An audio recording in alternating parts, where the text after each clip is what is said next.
especially our community leaders, about the holiday celebration we're having on Friday, December 9th from 4 to 6 p.m. And also to remind you that the deadline to RSV is this Wednesday. So all of our community leaders, we should have received an email on November 8th that provides the details, including how to RSVP. But if you didn't, you can put a note in the chat or email me at dborges, B-O-R-G-S, at cope.northernsonomacounty.org. And I also want to remind the community leaders that you are welcome to bring one neighborhood leader or a special volunteer from your Cope group to be recognized. So this is going to be a social event with food and drinks that's going to replace our December meeting.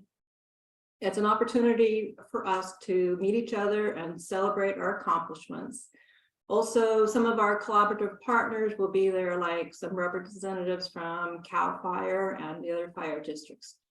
So we hope you can join us. And if you have any questions, you can put it in the chat or email me. Great.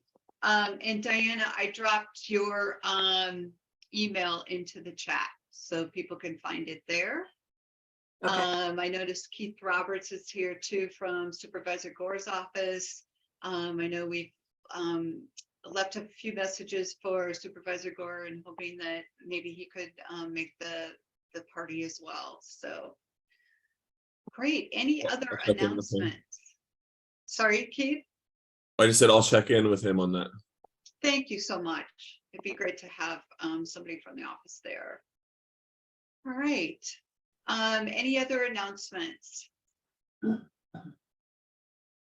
Lance, you got any groovy stuff happening in Healdsburg? Yes, I do. I'd love to share that. Thanks for asking. Sure. So can you hear me okay? Yes. Okay, I'm sorry, my video is not working. I don't know why, but I'm gonna get that going in a second. We have sheep in the hills. if you haven't already seen, up in the Parkland Farms, the Ridge open space area. So we have that going on. We have the Northern Sonoma County fuels crew working in the Ridge open space, kind of again in the Parkland Farms area, part of the Cal VTP project. So they've started work this last week, and we've made some great progress with CAL FIRE as well, as far as some prescribed burns going to be happening in the future, depending on weather, et cetera. So we have a lot of stuff kind of in the works. We also met with Cal Poly last week, some representatives of Cal Poly who, with myself, along with our forester, Jacob Harrow, and actually Eric Dickey, our operator, working on doing a kind of a presentation to a larger group of individuals about the Cal VTP and about the fuels project that Chief Collister started, and we're trying to continue as well. So with the Coastal Conservancy grant. So some exciting stuff going on there. It's been a busy for everybody, I'm sure, but we're making some good progress and hope to be have even more stuff working up on Fitch Mountain in the near future as well. Great. We're looking forward to that burn up there on Fitch Mountain. Yeah, we're getting closer to that, and so are we. Yeah, that'll be exciting. I hope we can get our indigenous folks involved because it's a very sacred place for them. And yeah, absolutely. We have a couple of spots that we're thinking about a travel burn for, so it'd be fantastic. Great. Thank you. And as always, we're at the ready to help support that work here at COPE and Fitch Mountain Association as well. I think I can speak for them. Yep, there goes Mr. Abercrombie. All right. So any other announcements? I noticed Marshall's here. Marshall, you have anything for us? No, not really. I'll start my video. We're just burning at Pepperwood Preserve today. Just so everyone knows, it's we're on a north aspect, so it's a little bit cool. It's in the shade, but things are definitely burning like it's not fire season. So nice and slow, not a lot of embers. So I think good news, we've made it through the worst of the year as far as like fire behavior goes. It's definitely still possible we could have fires, but we're having to work really hard today to get any type of broadcast burning going, and the logs aren't being consumed that well. So just so everyone knows, that's all I got to add at this point. Great, thank you for that. Good to know that burns are still happening despite all the dampness. All right, I think that's all we've got. I really hope that you're able to make it to our party. We really want to celebrate you all, and we think this will be a lovely way to do that. So please come if you're able, and bring some folks from your community. We would love to see you and again celebrate the work that you do, and bring us all together now that we can come together. Now that COVID is kind of in our background. It's part of our lives, I think, but it's still in our background. So I see Mr. Abercrombie has his hand up. Is that true? You're muted, darling. I had it up and I took it down. I would like to let everybody know that's in the radio world. I see Susie Cummings and maybe some others, Jeff, that the Fitch Mountain repeater went online last night. It was kind of a whisper launch. I was getting ready for the Fitch Mountain bi-weekly radio net check-in at 5:30, and when I went in to do the 5-minute announcement, there was Tony Goodwin saying, "Hey, could you switch over to the Fitch Mountain repeater and tell me if you can hear me?" So another link in the GMRS chain around the county is up and running. Thank you. Very exciting. Pat, Thanks for sharing that. Pat, can you share the frequency of the repeater, and we can try talking both on your repeater and the Challenger repeater and see how well we do. As Pat says, we're expanding GMRS rapidly throughout the whole county so that the COPE and CERT leaders and others can communicate. So it's a real good news situation. Yeah, I'll do that offline, Jeff. It's part of the standard build out that Damien's been loading on the radios. Okay. So, I already have it. I just have yeah. to turn my radio on. I turned my radio off when Marshall wasn't rushing to fires. Oh, good.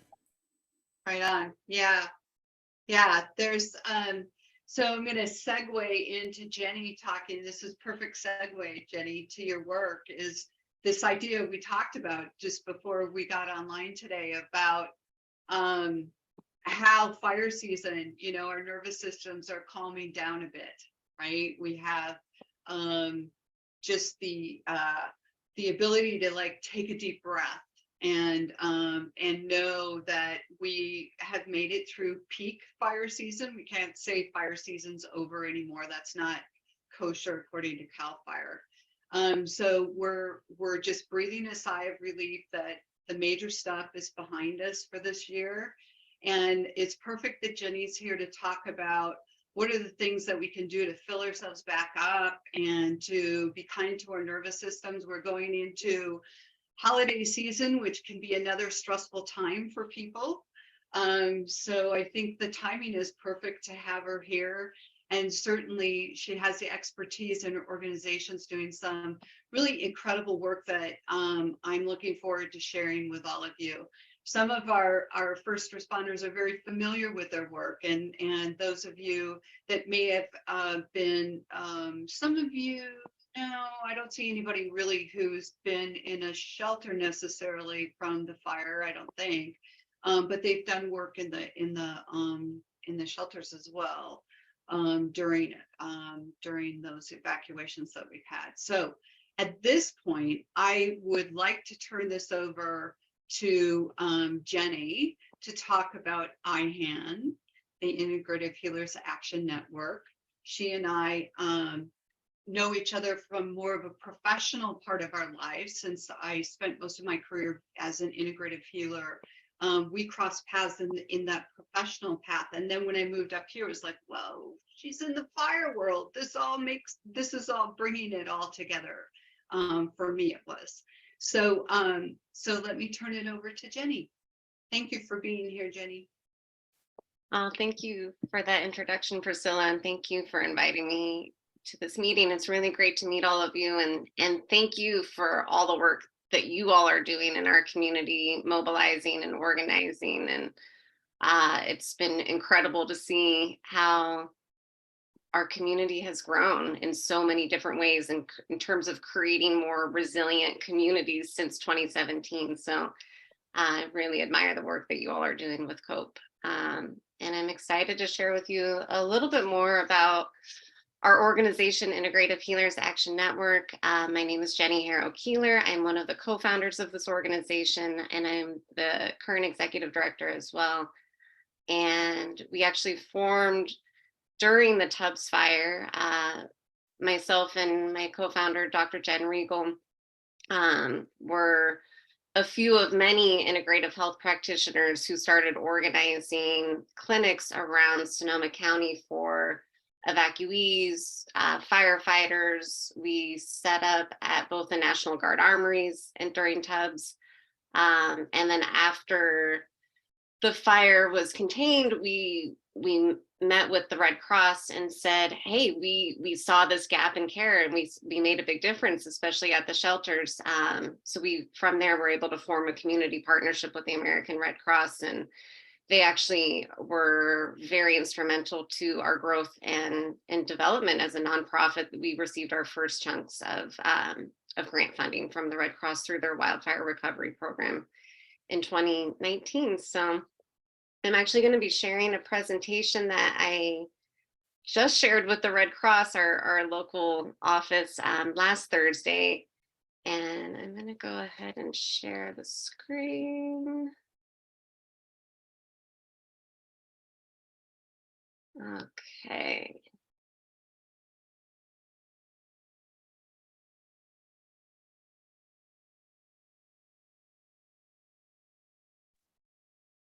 Can you all see the screen okay? Looks perfect. Okay, great. So this is our mission, is to transform trauma into resilience for communities impacted by disasters. And I'll be taking us through bit by bit with this presentation a little bit more about our approach of how we're working with trauma and providing the evacuees, the fire survivors, the first responders. And also we started just recently working with Latinx farm workers, communities that are most impacted by the fires, not only during the acute response period, but in the long-term recovery as well. And I'm actually going to start off, I have a 2-minute video that I feel like is just a really helpful introduction to the organization. So I'm going to play that next, and then I'm going to take us a little bit more into talking about what Priscilla was alluding to around what happens to our nervous system during a disaster, and then especially what's been happening to our nervous system collectively these last few years with multiple wildfires intermixed with an ongoing global pandemic and all the other things that have been happening, political, economic uncertainty these last few years. It's going to be sharing a little bit more about the modalities that our volunteer practitioners provide and the clinics that we set up during and after disasters. So I'm going to go ahead and play this video, and then throughout the presentation, I'd love for this to also be a conversation. We'll have a bit at the end where we can do more formal Q&As, but if there's anything that comes up during the presentation, I invite you to put it in the chat, and we can try and just keep the conversation flowing. So let's see.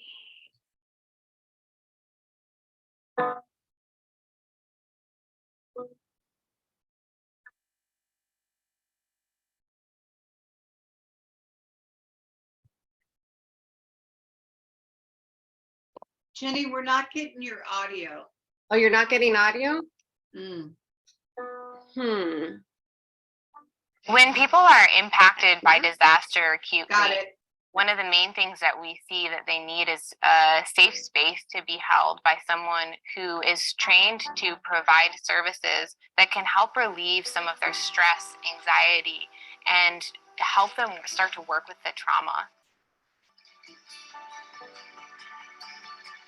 Integrative Healers Action Network was created in 2017. It is a pathway for integrative health practitioners to volunteer their time during disaster. We formed community partnerships with the Red Cross and with other organizations to be able to provide safe and effective care for those in need. We do all the behind the scenes work to ensure that our practitioners are licensed, certified, and we also go to great lengths to ensure that all of our volunteers go through the trauma-informed care training so that we're not doing more harm than good. It's not just integrative medicine. It's really taking into account the person's lifetime, the traumas that they've experienced prior to the disaster. So we're coming to the healing with more information about what's really happening with someone. And we're providing people with acute help to help them deal with the trauma in their body at the moment that they're in a shelter. But we're also giving them tools that they can use ongoing to create really lasting change. I hate that feeling in an emergency where you've got all this adrenaline and cortisol, all these strong feelings, and then you're just sitting watching the news.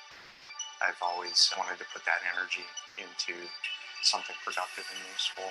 My skills were put to a good use working with the first responders. They'd come in off the line and be really sore, and knowing that they're going to have to go out there the next day after that, and the next day after that really motivated me to do a good job helping them physically relax and mostly be able to sleep that night.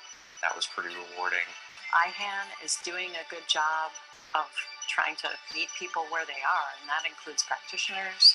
It includes trying to be with people in a non-hierarchical way, and it's just so important for this trauma work. These are people that lost everything, and to be able to just use our hands and use our skill set that we train in every single day to show up and be present for people. It was so touching and just really humbling, actually. When these disasters happen, it really impacts the entire community. But when everybody comes in and steps in with what they offer, I think that's when the healing happens.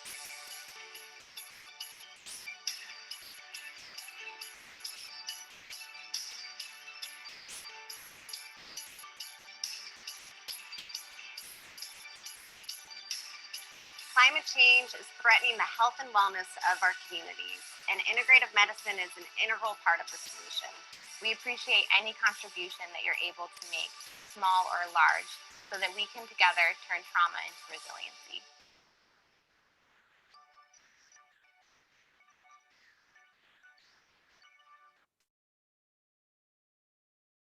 All right, so thanks for watching that with me. It is helpful, I think, just to get that overview of why are we bringing integrative health practitioners to evacuation centers, why we're bringing integrative practitioners to the first responder base camps. And a big piece of it is, I asked at the Red Cross meeting last week, these are all the volunteers who are shelter managers and people on the front lines during the disaster, and just asking them, well, what are you seeing in the shelters? What are some of the top concerns? And we got a lot of response around it's this overwhelming uncertainty that is happening while a disaster is happening. And when we think about it just from a nervous system perspective, we think about what our body can do when something overwhelming happens, when an acute trauma is all of a sudden presented with someone. And oftentimes we can go into that fight or flight space. And we see that in the shelters a lot of people who are presenting really angry. They're really frustrated. They're having a difficult time understanding directions, or they're in that freeze state a lot as well. We saw that especially during Tubbs. That's a big part of why we started bringing practitioners to the shelters. Is myself and my co-founder, we would go to the shelters just to volunteer, and we would see people who had lost their homes, unable to talk, unable to move. They were so overwhelmed that they were frozen. And that's actually a normal response. That's a normal way that our nervous system helps us navigate overwhelming uncertainty. And so what we've been learning collectively in this field of trauma and integrative health, especially more in the last 5-10 years, around trauma living in the body. And, you know, I would see this at the shelters where there would be, you know, there's mental health professionals, there's medical units, and I like to let people know we're not there to replace all of those other essential services at the shelters. We're helping to kind of bring in another element of care. And I think it's essential that we have mental health professionals on site. There is definitely a need for people who the trauma is so overwhelming that they really need to be taken to that next level of care. But what we're doing in our clinics is a more body-oriented, a more somatic approach to helping people support the trauma that's in their body and not necessarily have to talk about it right away because they might not be ready to talk. So we help people by supporting them into going through just really gentle and trauma-informed nervous system regulation, whether it's through massage or acupuncture or some of the other modalities that I'll be sharing with you all.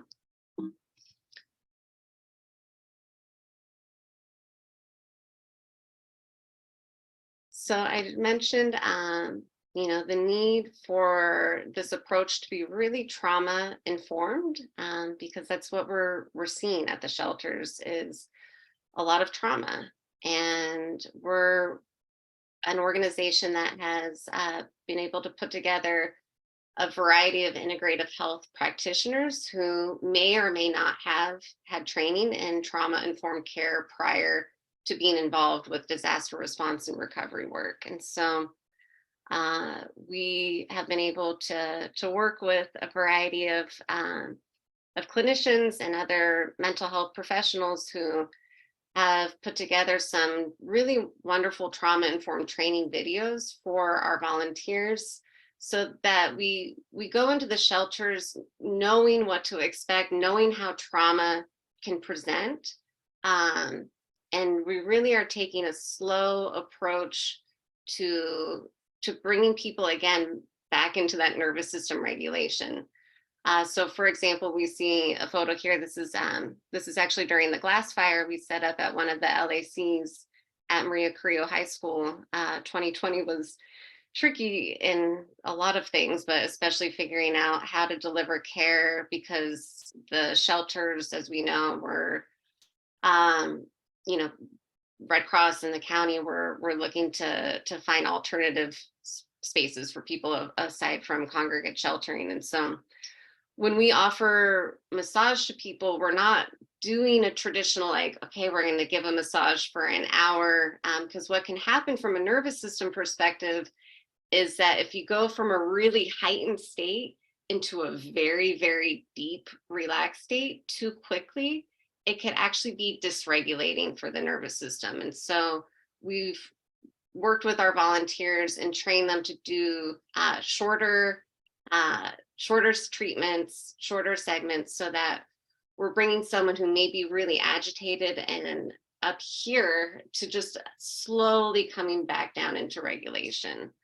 And so that's what we're learning about trauma is that if you move too quickly, it can inadvertently re-traumatize the individual.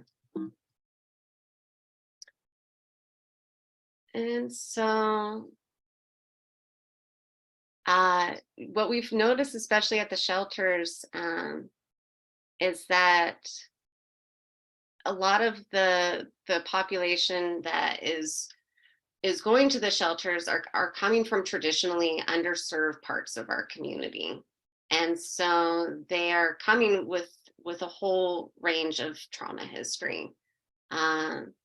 What we've seen a lot at the shelters is, you know, people who were already from the unhoused community or from spaces where they may have been in need of mental health services, but just haven't had access or ability to afford them. And so, so what we've seen is that the fires can sometimes be a catalyst for the trauma that has been there for maybe years. And so when an acute disaster happens, like the wildfires we've been experiencing, we oftentimes can, if you have a history of trauma, you can sometimes be in the survival space without anything to kind of touch at it or poke at it. But when something as big as the fire happens, it can sometimes bring to the surface a lot. And so we're seeing not only the trauma from the fires, but a deeper trauma history with the clients we're working with. We see this with the first responders as well. When people aren't getting enough sleep, that is taking them into an even more agitated space. And so this is why we feel like it's essential that there are services and programs that are dedicated just to addressing the trauma around what happens during a major disaster. We think it's just as an essential component of disaster response and recovery work as shelter and food, especially as we're seeing the disasters increase in frequency and severity. This is a big part of building resiliency, is how do we provide care? And with that care, we're providing some education and tools to empower the clients that we're working with, empower the fire survivors, empower the first responders in ways that they can continue to tune into their emotional health, their mental health, their physical health, even beyond the initial fire response. Because as we all know, fire recovery takes years, especially when there's more fires that come within the recovery period.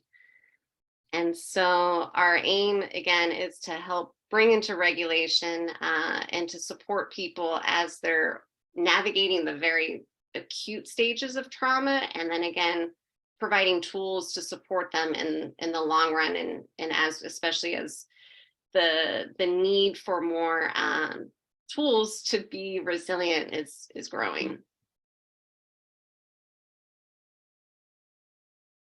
So I'm going to share and kind of go through this quickly. Some of the modalities that I'm referring to, you'll see most of these at a lot of our clinics, and starting with massage therapy, I'd say this is one of the most recognizable of the integrative modalities that we share.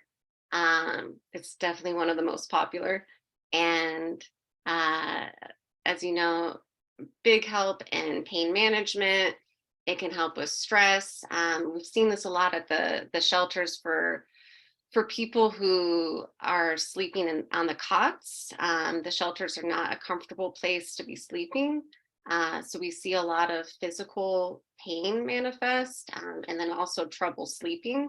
And so there's been some great studies around how massage can help with reducing anxiety and depression and improving overall mood while addressing the physical pain component as well.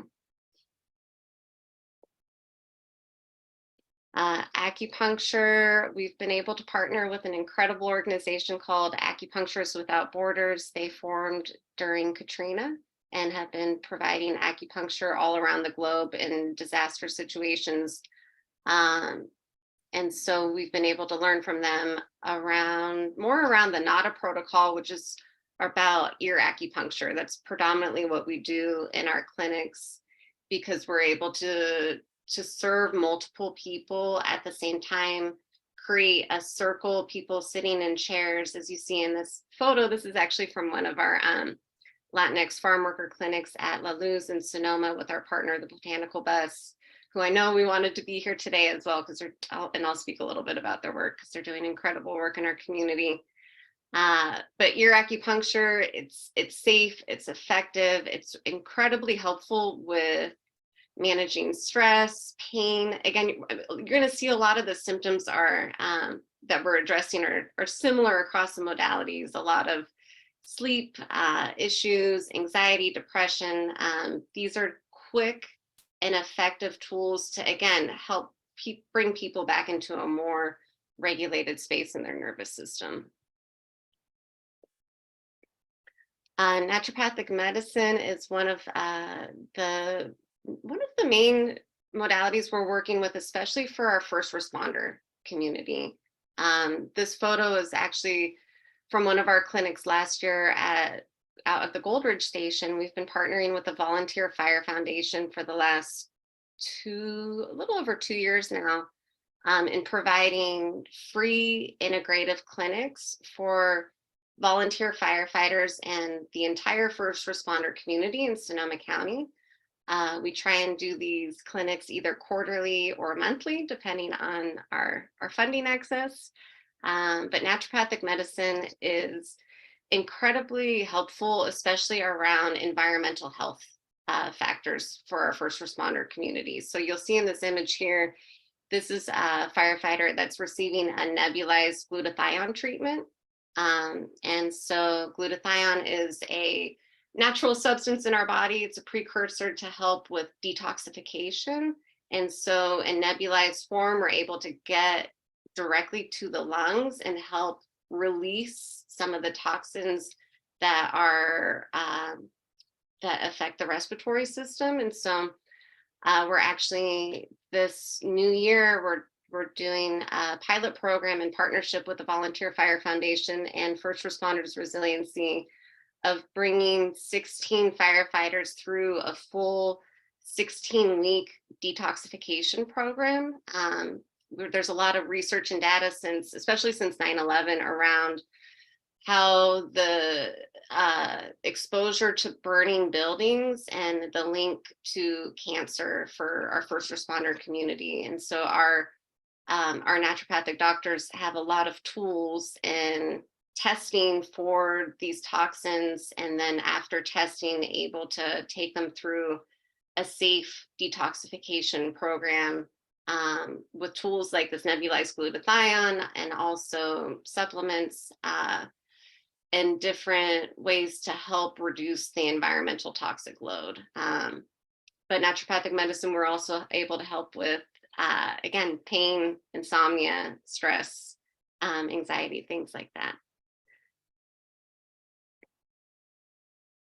Chiropractic care is another big one for our first responder community, especially during the fires. This is something that's really helpful to get a quick adjustment to help with pain, to help with relieving stress pretty quickly as well. This photo is from one of our first responder clinics last year, again, over at Goldridge. But I did want to mention, we were able to have our first responder clinic up here in North County about 3 weeks ago. We had a training at the Geyserville Station, training more about environmental health. And we had a yoga instructor. I taught HeartMath, which I'm going to be sharing a little bit with you all about as well, which is a very simple stress management, nervous system regulation tool through breath. And then we had our first clinic at the Healdsburg Station about 3 weeks ago, which was wonderful to be able to provide care for some of the volunteers and paid firefighters up in this part of the county. Clinical homeopathy is another modality that we're working with. This is a picture of Kathleen, who's our homeopathic ambassador. She's part of our leadership team. And it's a very simple and effective way, again, to help with stress, anxiety. I like to put this comfort grief piece, because we've been doing it. This picture is actually from Butte County. We, for a little over 2 years, we're running regular clinics up in Paradise to support the campfire survivors. And a lot of grief in that region, and homeopathy has been a really wonderful addition to our clinics, because there is a long consult period where our clinical homeopaths are taking about a 20 to 30 minute intake with each of the clients they're working with, and then coming up with a very specific and tailored remedy, homeopathic remedy, to support them with any physical ailments or emotional or mental support that they need as well. This photo is from a yoga class that we did with Santa Rosa Community Health a few months ago. We had a month-long staff wellness program for all the frontline healthcare workers through Santa Rosa Community Health. We offer yoga at not only our recovery clinics, but we're starting to bring it into our work at the shelters as well. But you'll see these other modalities, functional medical doctors, doctors of osteopathy. We're also working with nurses and nurse practitioners, especially those that have some integrative training and background. One of the qualifications to be a volunteer practitioner with IHAN is we do, show that they have their certification or licensure in the state of California and carry their own malpractice insurance. And so we aim to provide all of these services in a way that is it's safe, it's effective, there's a compliance component to it as well, so that we're making sure that everyone who is providing care has the proper qualifications to do so. This is a little bit more just about our MOU with the Red Cross. This is how we work together during an active fire, especially when there's a shelter that's open for more than 3 days. And I think that's about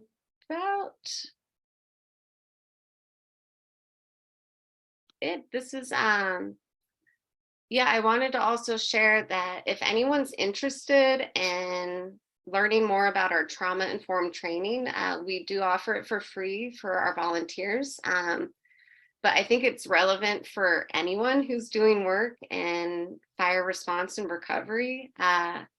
It's helpful to have as many tools as possible to navigate the stress and the overwhelm of working in these spaces and being a leader in any sort of disaster response work. One of my favorite trainings that we were able to offer is through HeartMath, that I'm going to share a little bit more about. But HeartMath has been around for about 30 plus years, and they have a great training that is specifically for humanitarian disaster workers and volunteers. And it's all about how to regulate ourselves so that when we're going as helpers, as volunteers helping those in need, that we're able to support our own nervous system so that we're not unknowingly maybe transferring some of our stress or trauma over to the person that we're looking to support.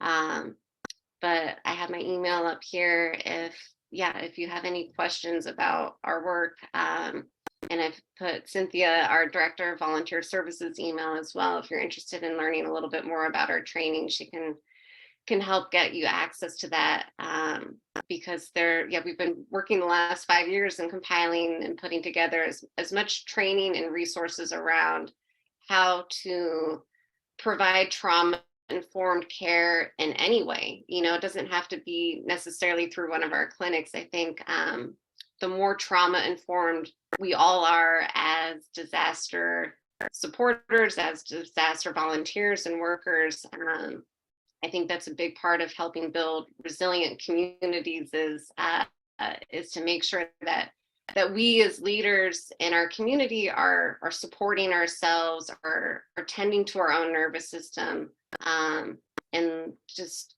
being aware that this is stressful work. It's tough to be a leader during a disaster. And so the more tools that we can acquire before the disaster and practice that, and then also perhaps getting support through, we're so lucky here in Sonoma County to have such a wide variety of incredible integrative practitioners to tend to our nervous system, to tend to our emotional and physical and mental health throughout the year. So I'm going to exit out of the slides for now. Great, Jenny. That was a great overview of your work. And we really appreciate that. Boy, you've got me thinking about how we might be able to offer this to our COPE leaders at some point, the trauma-informed care. And I noticed that Kimberly Robertson has a question in the chat about what kind of commitment does the training require? Great So in other words, what's involved in the training? So all of our training are they're online videos, and so they can be taken in segments, which is nice. In total, we probably have a little over 10 videos. One of my favorite series comes from a woman that we met by the name of Lisa Ledoux. She's a clinical social worker and a somatic experiencing practitioner, and she's been a leader in disaster mental health since 9/11. She provided a more somatic, her approach is a more somatic approach to mental health. Everything that I was sharing around nervous system regulation, a big part of that is us learning from Lisa, who has been all around the world providing care, and her as a clinician she's learned that it doesn't really help to talk in a traditional like therapeutic way to people during an active disaster, really just focusing on getting them back into their body. So the commitment is, it's really at your own pace. The videos are all live on our website. They're password protected. So that's why we invite you to just get in touch with us to get the password for them.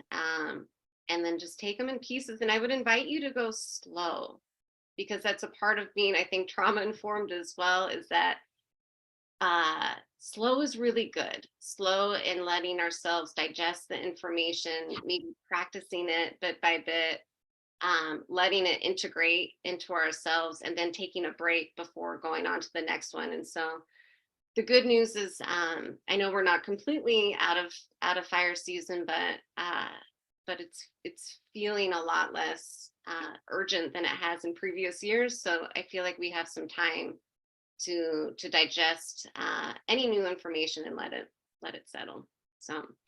So Jenny, just a couple of things. One is people might not be familiar with the word somatic and what that may mean. So do you want to talk about that just for a minute? And then I noticed Pat has a question. Great. Yeah, no, thanks for bringing that up. It's a great question. Somatic, when we use the word somatic, it's really around the body. And when I say a somatic approach to mental health, it's more of helping people get in touch with their body and noticing sensations in their body, rather than the stories or the thoughts, or more of the cognitive approach that we can have with mental health as well. It's really about getting people in touch with noticing, if they're feeling what they're feeling in their body, and through that we're able to get in touch with the nervous system in a deeper way. Yeah, I mean, some examples might be, people that clench their teeth when they're stressed, right? Or they hold their shoulders up high and kind of hold their body really tight, but they're not aware of it, right? And so the somatic part is really helping people identify that in their bodies, and helping them learn how to let go of their bodies and relax their bodies again, to notice that, use breathing or whatever other techniques work for them to let go of that tension that they hold. Mr. Abercrombie?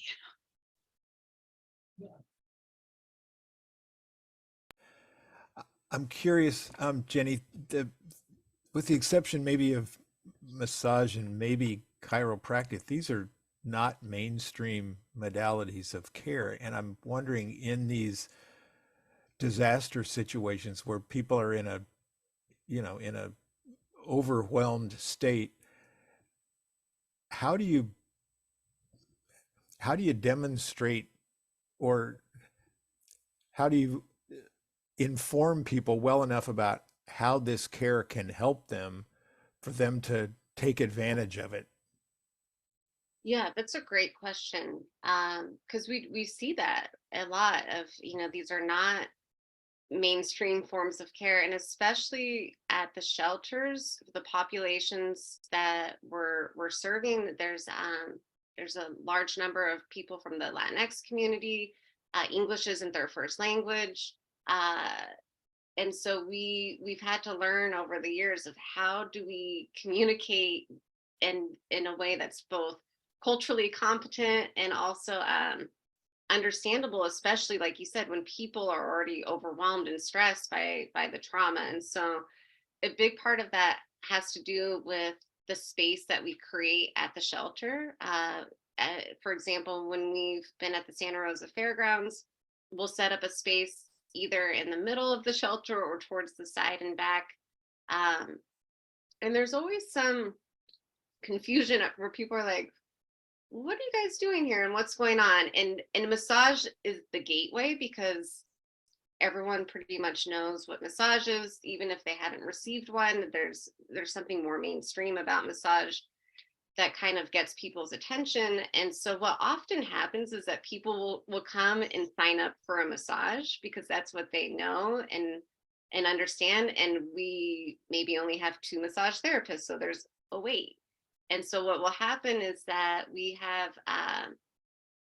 we train all of our volunteers, especially those who are not practitioners, to be trauma informed as well and to be well versed in all of these modalities. So we'll talk to them and explain, for example, what acupuncture does, and try and use language that is simple, that is approachable, instead of going into the details about how exactly the modalities work. It's like we focus more on the outcomes of, like, if you have trouble sleeping, if you're feeling overwhelmed, if you're feeling stressed, if you have any physical pain, this will help. And we've discovered that by using just some key outcomes of language of, like, it helps people feel a little bit more comfortable. And then with time, especially with after a few days, word gets around in the shelter of people being like, oh yeah, head over there, try anything, because it's all going to make you feel better. And we have teas, and we've gotten a lot of free donations from supplement companies. So we have lots of goodies to hand out as well for people to take and try it on their own. So word just kind of gets spread of, like, all right, that's the place that you want to go if you need to just feel a little bit less stressed. And we've seen that from the Red Cross does exit surveys for the people who stay there at the shelters. And we've gotten that feedback from the exit surveys that people, indeed, they feel really taken care of while they're at the shelter, because they knew that they could head to our clinic, and whatever the modality was, they knew that they would get some relief and care. So great question. Great answer. Thank you. Jenny, should we take more questions if people have other questions, and then we'll go into the HeartMath a little bit? Yeah. Anybody else have questions? You can just unmute yourself and ask. We're a small group today. It looks like Lance has got something on his mind. I just wanted to real briefly say that the feedback received here at Healdsburg Fire was fantastic on the event you had a couple of weeks ago. I unfortunately had to go to a funeral and missed it, but heard lots of really great feedback from everybody, and people leaving there, I think, feeling a lot lighter. And so just wanted to make sure that you heard that from us. Oh, we're so glad. We had so much fun being there, and Amanda is so great. We're really grateful for her helping get all of that set up as well. And it helps to hear that feedback, and we've been doing these first responder clinics for the last 5 years. And after the clinic in Healdsburg 3 weeks ago, all of the practitioners, we all got together after the clinic, and we're like, everyone just seemed way more open than before. Like, I was telling Priscilla before the meeting started of like everyone showed up right on time, which doesn't usually happen. Like, actually, everyone showed up early, and we're like, oh, great, everyone's here. And they're like, we're ready. We want to feel better. We're open to whatever you have to give us. And usually, sometimes there is some convincing of, like, for modalities that people aren't familiar with. It's kind of like, oh, maybe you want to try this, or like, we'll try any of it. Let's do it. So thanks. Yeah, people are very receptive. To Pat's point, I think, the firefighter community can embrace it. I think anybody can. And so it was really well received. So thanks for doing that. Yeah, thank you. No, we had a lot of fun. Great. Susie, you had a question. Yes, what is cupping? I saw real quick, I saw something about cupping. Did I see that right? Oh yeah, cupping is Right on. I do this justice. It's used by acupuncturists, massage therapists can use it as well. It's a great way to it's a suction cup that can go on your back or neck, and it helps with pain, like for really deep like muscle tension that's really hard to get to. The cupping creates this really tight friction around it, and they're able to move the cups and really get super deep into the muscle. I've done it before after I had a big injury, and you look like an octopus attacked you on the back, like there's cups all it leaves a little bit of a mark for a few days, but Don't you remember Michael Phelps in the Olympics? Yeah. 2019, he had all the bruises on his back, and they were talking about he's been cupping. Oh, okay. Does it work for arthritis? Oh, that's a great question. I don't know. I will have Maybe to. not. I'm guessing that it would, Susie. I've used it for lung stuff, to get inflammation out. So any of your Asian type of providers will know cupping.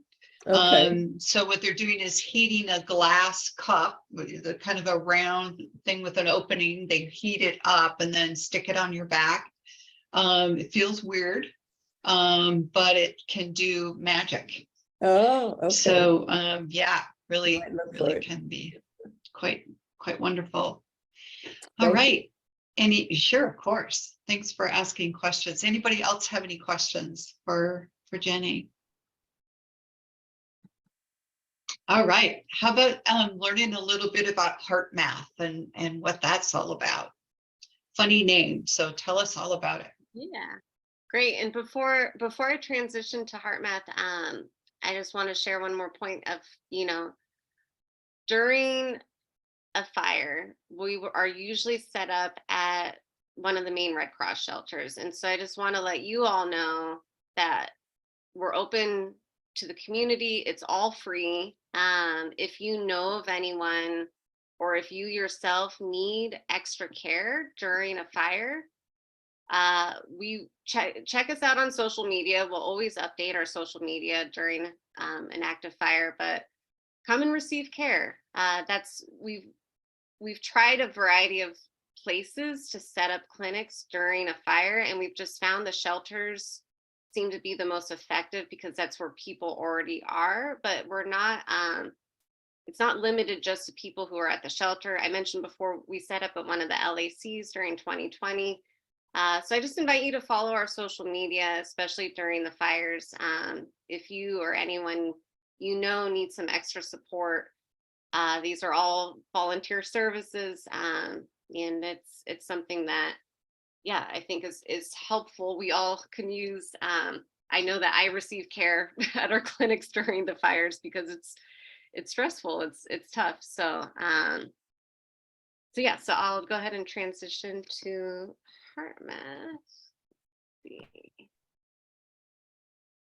Great. And while you're doing that, I'll just mention to the group, this is something for us to start thinking about including in our training for our COPE leaders, and having our COPE leaders trauma informed, I think would be really helpful. I know I went to one of the trainings that Jenny's talking about with the woman who had been involved in 9/11, and it was really a fantastic training.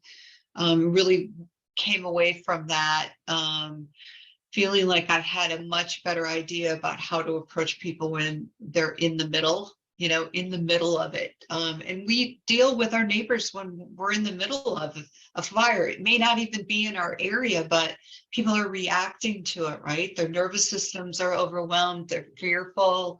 So it's nice for us to have some of these skills, not only for ourselves, but for our neighbors as well.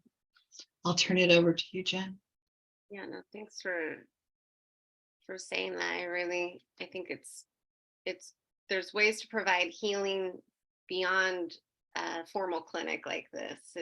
It's the ripple effect that it can have in the community. The more, yeah, we're all practicing these tools for ourselves. Muted. Can you hear me now? Okay. I think you're muted. Okay. You should be good now. Yeah, sorry about that. No problem. And it's actually a great segue to HeartMath, because this is a modality that is incredibly helpful for people who are in stressful situations. It's a program and a training that is designed for people who are on the front lines of whether it's in a healthcare setting or first responder or military. And this is a tool that I'm going to go through these slides pretty quickly because I want to have some time for us to actually practice it and have some time to discuss. But this is a tool that I mentioned I shared with firefighters up at the Geyserville station about a month ago.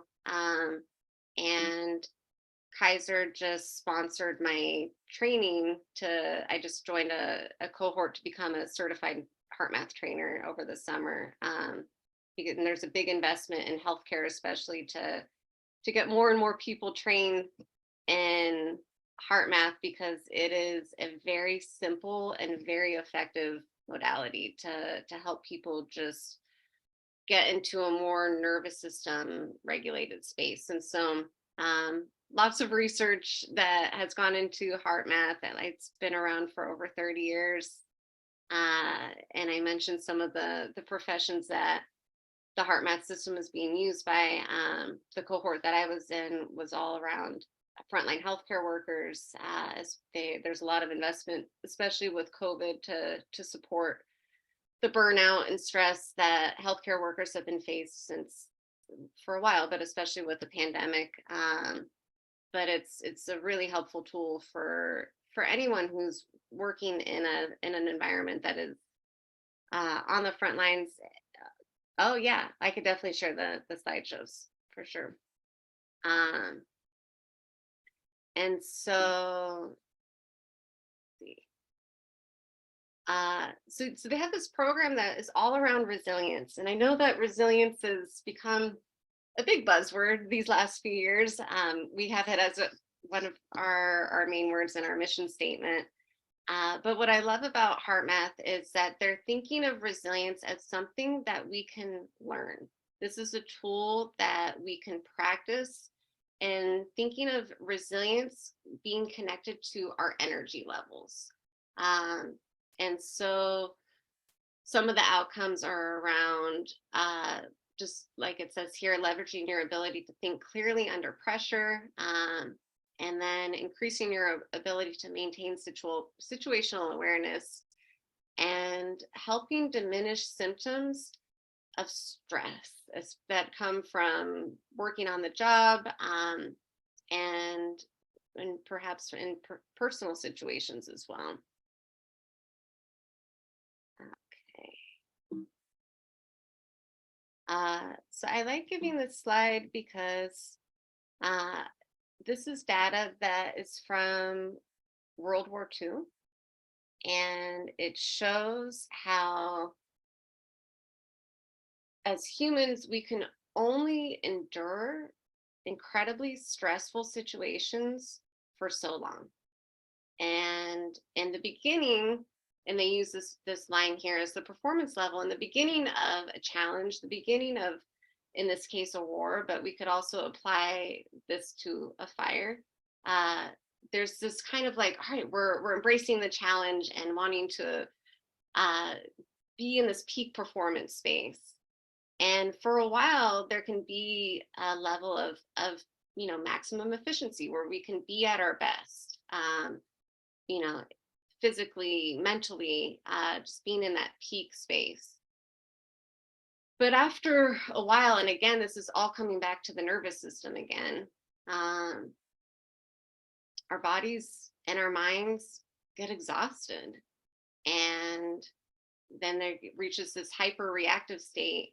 And I like to share an analogy of being hyperreactive of I've noticed this in myself during the fires or during a stressful situation where I can tell when I'm being hyperreactive if like I receive an email or a text that's asking me to do something that maybe in normal circumstances would be no big deal, but under stress, the stress or text or the email is like, well, that's too much. I can't do that. That I've already am doing too much. Like that's where we kind of get into that hyper reactive space. And then from there, there is just this emotional exhaustion. It's too much. Our bodies and our minds can only take prolonged periods of stress for just not a sustainable amount of time. So this blue line shows how when utilizing tools such as HeartMath, and I'm going to be sharing a little bit more about, we're not able to stay in that maximum efficiency period forever, but the drop isn't so rapid. It's not such a dramatic shift from feeling at our best to going to complete burnout and exhaustion. And a big part of that is learning tools to again think of resiliency as something that we can think of as an energy system of actually we'll go to this slide. I like this definition that HeartMath shares about resilience is that it's the capacity to prepare for, recover from, and adapt in the face of stress, challenge, or adversity. And I like this photo, this image here of the different batteries charging, thinking of the different levels of where you're at in the battery as how resilient you are. When we're in the red, when our battery and our energy system in our own self is completely depleted and exhausted, it's hard to be at our best. It's hard to react in a stressful situation with all of our faculties, as opposed to when our battery is in the yellow or maybe even the green, we're coming into a situation with more energy and therefore more capacity to adapt in the face of stress because there's more energy to do so. So that's really what HeartMath is approaching this as a way for us to start to plug some of the energy and fill our battery up, especially in between stressful times. Okay.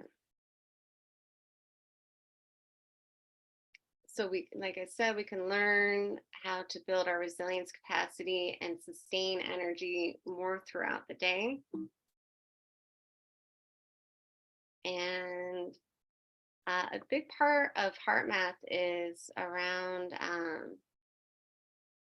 heart rate variability. That's what these slides are showing. And one of the interesting things about this slide to me is that if we look on the left here, the incoherent heart rate variability, excuse me, and it's connected to emotions. So you'll see here frustration, irritation, impatience, worry, as opposed to on the right where we see the coherent space, which is around feelings of appreciation, calm, patience. And something that I just want to point out with these slides is that with heart rate variability on the left side, it's taking more energy from our body when our heart rate variability is all over the place, as opposed to being in more of a smooth, coherent space. It's a lot easier for our battery to get drained when we're in this incoherent space. And the point that HeartMath is trying to show with the research that they've been doing is that feelings and emotions such as appreciation, calm, and patience can help shift our state. So these slides were actually taken from the same person who was wearing this monitor, and they were instructed to think of things that were frustrating them or irritating them, which is what brought their heart rate variability out into incoherence. And then a minute later, they were instructed to think of something that they could appreciate or feel calm about. And within a minute, their heart rate variability was able to shift just like that. So one of the takeaways for this tool of HeartMath is that this isn't something that you need to dedicate a lot of time to. This is something that can actually shift rather quickly. And that's why this is a tool that is taught to people who work in frontline situations, is because it's able to change your state rather quickly and help, again, address some of the energy leaks that may be happening throughout the day. This is just a slide around the different parts of the autonomic nervous system. We need both parts to function. And what's nice about HeartMath is that through the breathing technique that I'm going to guide us through in just a few minutes, we're able to touch into both the sympathetic and the parasympathetic parts of our nervous system. And so, let's see so yes, I'm going to just take us through a quick practice of it. I know I moved through those slides rather quickly, but the big takeaway here is that, you know, there is a way to quickly change our state and to bring more balance and bring more energy into our bodies, especially while we're in the midst of a stressful situation. And so, like I mentioned before, that you saw from the slide, emotions and feelings can have a big impact on our physiology. And so by practicing bringing in more regenerative emotions and feelings, some of the few on these lists are great examples of that, of appreciation, gratitude, care, compassion.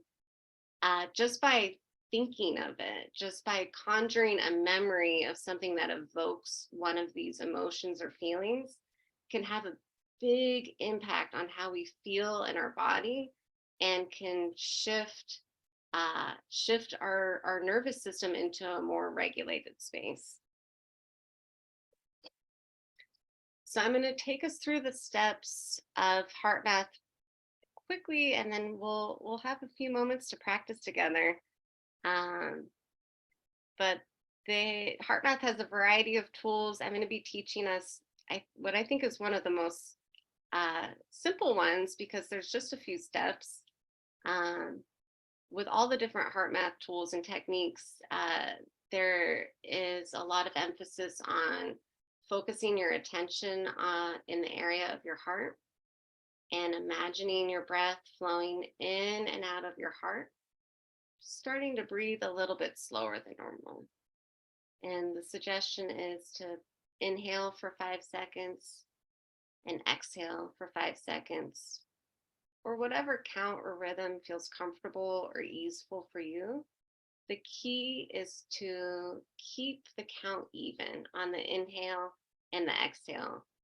And that way we're able to finesse both the sympathetic and the parasympathetic parts of our nervous system in an even way.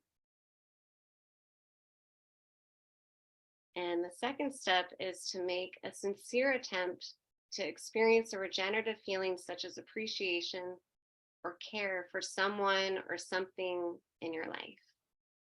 So the suggestion is to evoke the feeling you have for someone or something you love.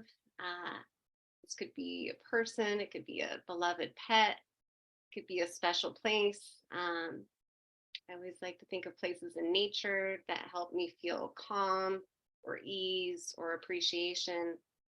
And it's just evoking the thought of that person, of that pet or special place that helps you feel calm or ease. And those are the 2 steps. So I'd love to guide us through and practicing that together. And I'll take us back to the slide if you want to read along. And this, what's nice about HeartMath is that this is something you can do with your eyes open. You can do it with your eyes closed if you prefer as well. But we'll just invite you to begin to focus your attention in the area of the heart. And imagine your breath is flowing in and out of your heart or chest area. Beginning to breathe a little bit slower and deeper than usual. And inhale for 5 seconds. And exhale for 5 seconds. So whatever rhythm feels comfortable to you.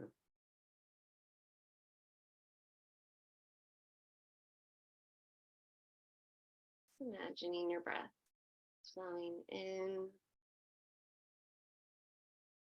and out of your heart or chest area.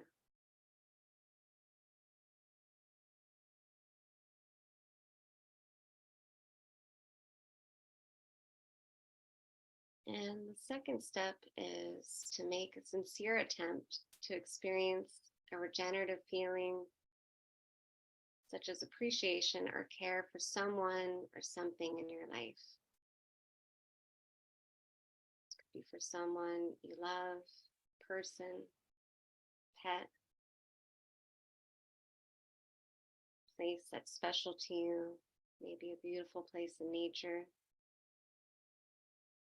And just focusing on the feeling of calm and ease.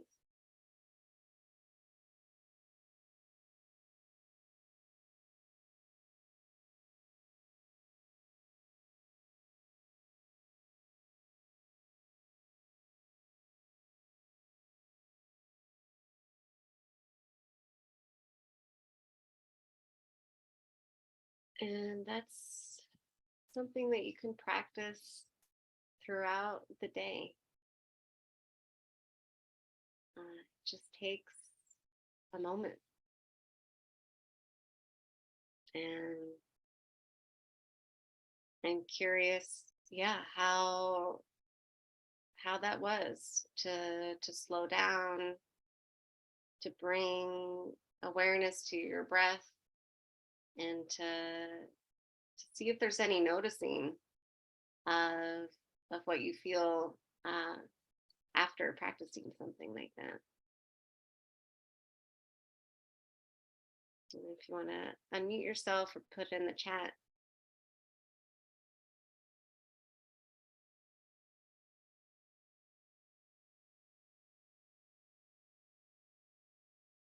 I gotta see an yeah. Hi, Jenny, I'll speak. Yeah, great. I want to echo the importance of HeartMath.org. I'm their facilitator certified, and I have the M wave that actually shows how much in coherence you are. So even though this seems like a very simple technique, it is fabulous and it works, and they have the machines to show how it does. So I recommend you go check out HeartMath.org. They do a lot of scientific data also. They have sensors on the ground. And also, if you need the assistance, there are a lot of videos on YouTube and elsewhere that walk you through this little technique. Awesome. Yeah, thanks, Diana. It is so simple, but it works. I did this training in June, and I have to say, just practicing this simple breath by evoking a regenerative feeling or emotion, even doing it just once a day, has I've noticed a shift in my overall nervous system. I'm feeling a lot less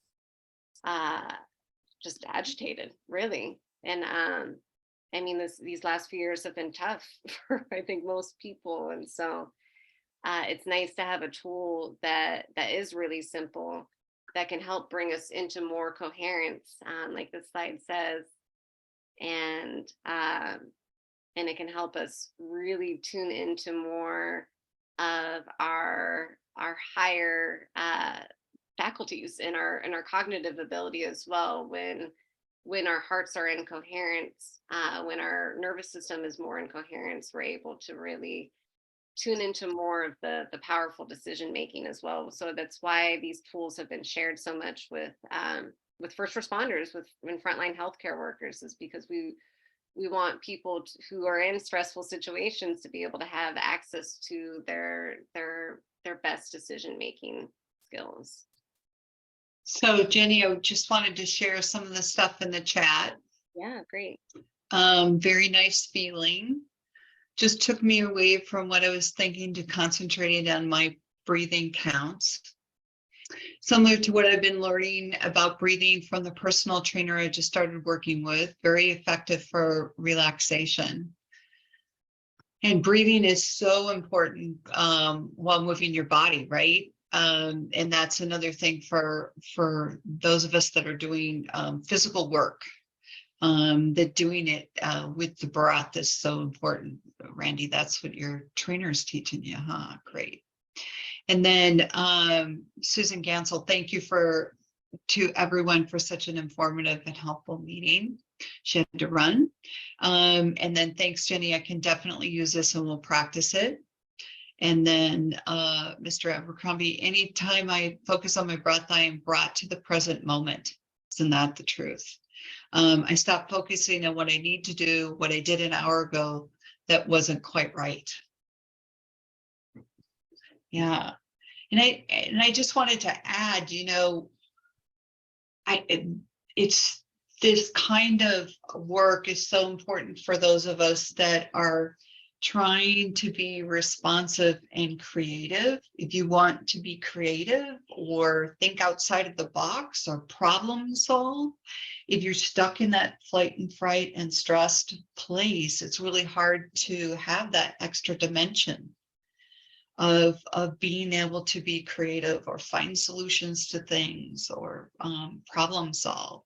So you can imagine as COPE leaders, when we're in the middle of something and we're trying to help our communities problem solve or get through something, or if you're a first responder and you're working on a fire and you're trying to problem solve, how important it is to be able to regulate your nervous system so that you can get that higher level of cognitive ability, as well as the physical ability that Randy's talking about. So really, it's quite amazing when you start thinking about our bodies and our breath, in our nervous systems, and how they're all related. Right? Our stress level. Yeah.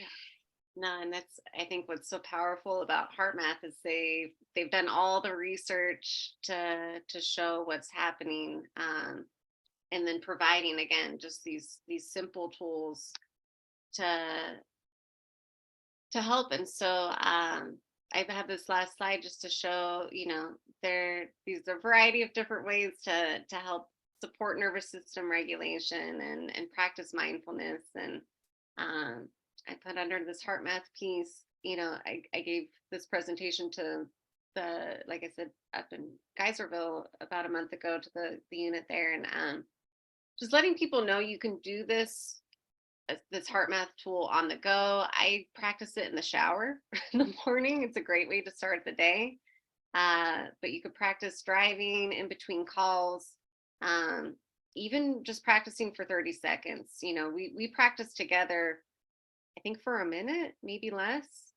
And, even taking a moment just to tune into your breath, to tune into evoking a regenerative feeling or emotion can make a big difference. And like you were saying, Priscilla, of being able to tune into our higher cognitive functioning as well.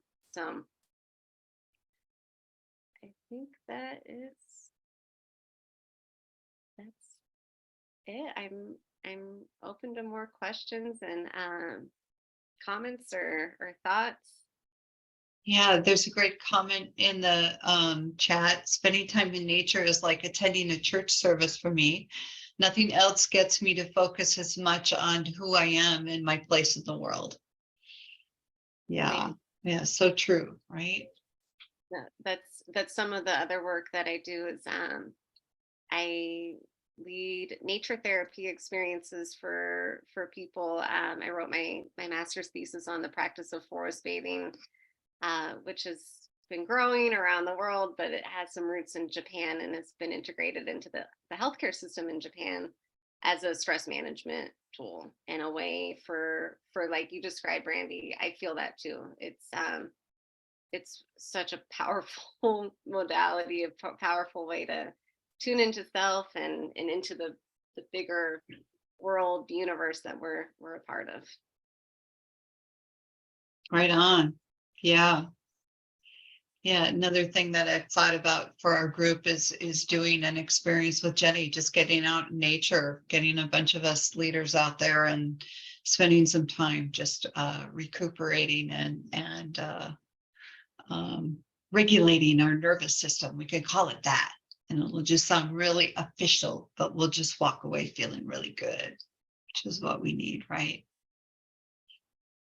Any other questions or comments that people want to make before we close for today?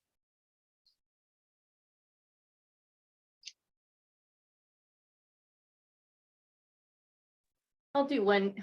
I just had an idea. The lights went on. No, I just wanted to say thank you. And I think I took your right after the tubs, maybe in Santa Rosa. I think you worked with before it was called First Responders Resiliency.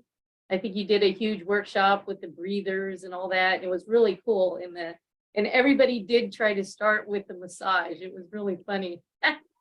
But anyway, I went to the First Responder Resiliency. They gave a workshop in Healdsburg and taught us a lot. And I got to tell you, that HeartMath stuff just nailed it with the graphs and how to, all that was true. So I just realized by the end of my job, I was being very, like people weren't getting it, trying to push, things forward. And of course you have to go through the chain of command and, all the different things that were happening. And so I got frustrated and you get, so all those things manifest and also medically too. So now I'm sleeping like a baby. So I just want to let you know since I retired. No. So, but anyway, thank you so much. You're really good for the leaders, the people in the community. What a great resource you are. So thank you. Oh, thank you. Thank you so much. And yeah, First Responders Resiliency is doing incredible work. I highly recommend. My brother-in-law is a police officer in Petaluma, and he did their training a few years ago, and I've seen it change his life. It's an organization that is run by first responders and former first responders, training and mindfulness and other tools. And so we're really lucky in Sonoma County to have such a wide variety of just incredible opportunities for people to learn and heal, and not be it. We're growing, I think, in all the professions. So thanks for sharing. Great, thanks. So I couldn't notice on your slides, you talked about gratitude, and I'm remembering it's Thanksgiving week. And what a great opportunity for us to tune into that feeling of gratitude. And I just had a closing quote that I wanted to share with folks around gratitude, if that's okay. So this is from Robert Emmons, who's a PhD, but this is what he says.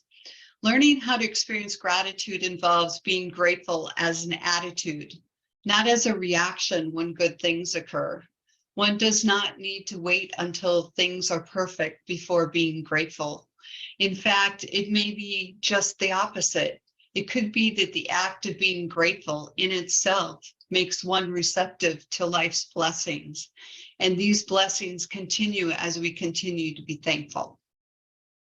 I just thought that was a really nice quote before Thanksgiving to kind of focus on what that holiday is all about. And it just seemed to match with some of the work that you shared with us, Jenny.